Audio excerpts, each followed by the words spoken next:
Today on the newscast, Iranian and Hezbollah leaders meet in Beirut to plan the Great Northern War against Israel. Plus, Israeli Prime Minister Benjamin Netanyahu approves the Rafah battle plan. Is the war against Hamas in Gaza entering its final stages? Get all the breaking details next.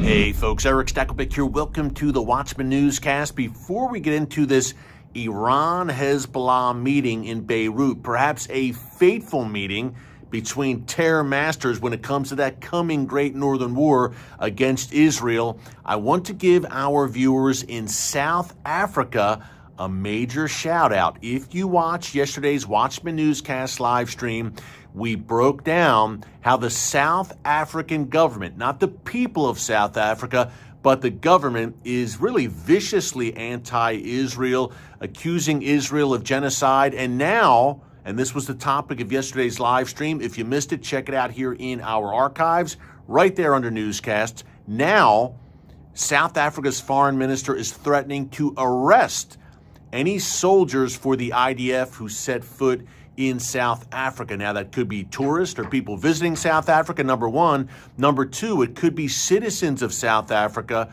who live in Israel. They're dual citizens, but they may visit home. They want to visit family. If they fought for the IDF against Hamas in Gaza, South Africa is saying, we will lock you up. So I talked about this yesterday on the live stream, and I pointed out Genesis 12:3. Those who bless Israel will be blessed, and those nations that curse Israel will be cursed.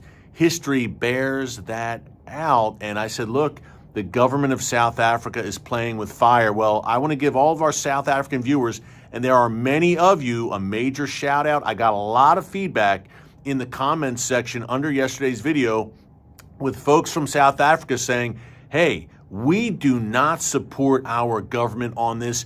We stand with Israel. South Africa stands with Israel. Keep us, the people of South Africa, the citizens of South Africa, separate from this government. So, hey, thank you to all of our loyal South African viewers, friends of Israel. We appreciate you guys. God bless you. And I appreciated that feedback. It was great to hear. Hey, let's keep the pressure on, right? If you're in South Africa, tell that government, we don't agree with you. This is not the direction we want to go in. There's an election coming up very soon in South Africa, folks. And here at the Watchman, we've got that circled on our calendar. So I wanted to say that before we kicked off today, because it really struck me the massive feedback we received yesterday from our South African viewers. God bless you guys. We appreciate it. Okay, we want to get into this secret meeting. Not so secret. I shouldn't say it was absolutely secretive, but details, I should say, are just emerging about this meeting between Iranian and Hezbollah officials in Beirut in February, just a few weeks ago. Now, Ismail Ghani, who is the head of Iran's Islamic Revolutionary Guards Corps Quds Force, he met with Hezbollah leader Sheikh Hassan Nasrallah in Beirut. And folks, a few big takeaways here. Number one, Nasrallah told Iran, look, this is our war. Those were his words reportedly. We will handle this. We don't need you getting involved. We want your support, of course, in every way, military, financially, logistically, etc. But Iran, we won't pull you into this. We'll go head to head with Israel. And that was music to the Iranian regime's ears, because they are growing very concerned, ladies and gentlemen, that as the war broadens in the Middle East, thanks to Iran, by the way, but nonetheless, as it broadens, perhaps Iranian forces will be forced to get directly involved and directly engage with Israel. And Iran doesn't want that. Remember, their MO since 1979 is to battle against Israel through proxy.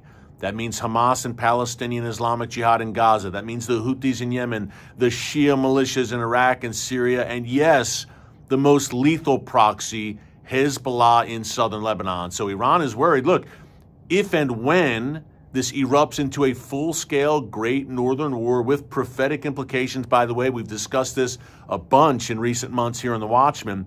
When that happens, when Israel and Hezbollah go toe-to-toe in a major conflict, which may be sooner rather than later, Iran is worried it will get sucked into that because, folks, look, Israel is really on the precipice of crushing Hamas decisively.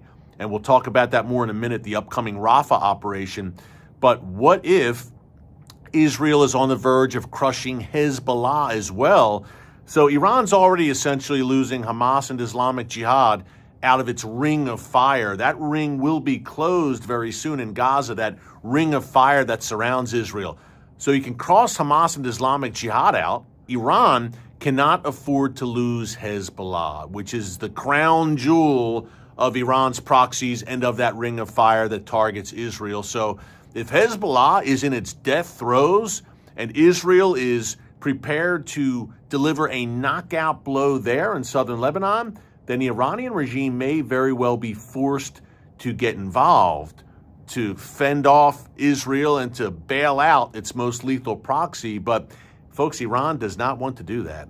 Again, Iran likes to be in the shadows, operate through proxy, and never suffer the consequences that the regime deserves for all the chaos and wickedness and evil it's stirred up in the region for the past 45 years. But Iran is worried about two things. Number one, that it will have to directly engage Israel to help defend Hezbollah and help Hezbollah to survive, in essence. But number two, as things spiral and all of a sudden Iran gets involved directly, the Iranian regime is concerned that Israel says, this is our golden opportunity. Hey, Iran, you want to get involved? Okay, we've been waiting for this day. We're going to take this opportunity to not only crush Hezbollah, but to strike your nuclear facilities. That's what Iran fears the most. So, folks, the plot thickens as that great northern war beckons. In the meantime, to the south, Rafah. I want to break that down for you in a minute. Before I do, I forgot to mention it at the top, but I'll mention it right now. Hey, if you have not subscribed to this channel, the Watchman News channel, we'd love to have you here with us every day as watchmen and women on the wall. You see our beautiful new studio behind me in Dallas, Fort Worth. It's called The Plex. I will be hosting not only the Watchmen here every day, but my brand new nightly show, Stacklebeck Tonight, launching March 25th. Mark your calendars.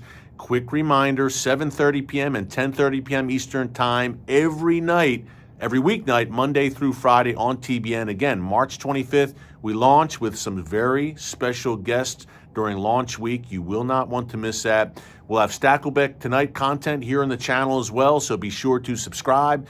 Click the notification bell so you get alerts every time a new new video is posted, I should say.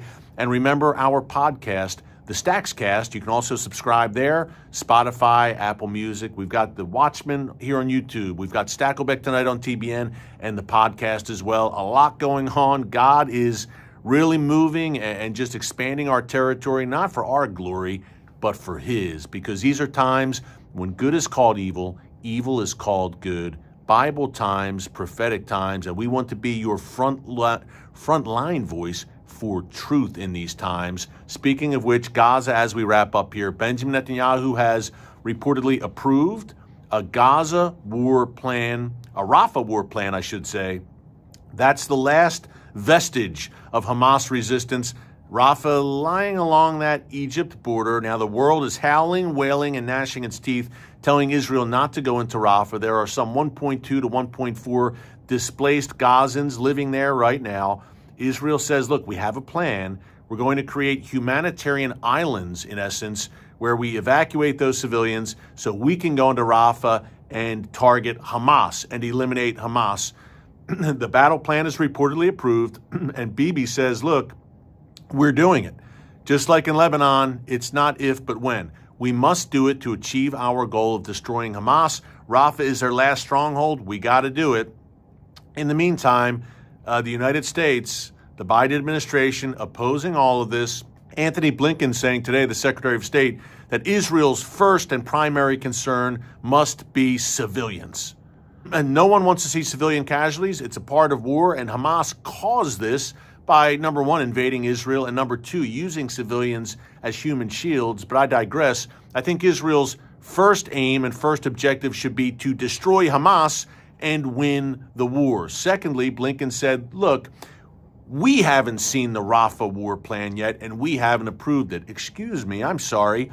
Israel is a sovereign nation, And they don't have to say, Mother, may I, to the United States. And I'm a proud, patriotic American. But folks, look, Israel's a sovereign nation. If they feel they need to do what's in their best interest for their nation and their people and go into Rafah, they're going to do it. They don't need the permission of any nation, including the Biden administration. Call me crazy, but I think that's a fact. And Chuck Schumer, a proxy of the Biden administration, the Senate Majority Leader, Democrat, said yesterday that Israel should hold new elections and Netanyahu has to go. Folks, unprecedented, taking to the Senate floor and calling for the ouster of an allied nation, the leader of an allied nation. Not China, Russia, North Korea, no, calling for the ouster of the prime minister of an American ally, the state of Israel. Hey, we live in upside down times where common sense is not so common. Keep all this in prayer. We're so glad you're with us every day so we can help you make sense of it, and much more to come. Stacklebeck Tonight, The Watchman, The Stackscast. We want to be your one-stop shop for all of this content on a daily basis. Thanks so much for joining us here today on The Watchman. Until next time, God bless you. And remember, never hold your peace. Hey everyone, thanks for checking out the Watchman Newscast. Make sure you hit the subscribe button so you never miss an upload, and tap the bell icon so you're notified every time a new video is posted. And don't forget to share your thoughts, insights, and comments below. Thanks for watching. We'll see you back here tomorrow.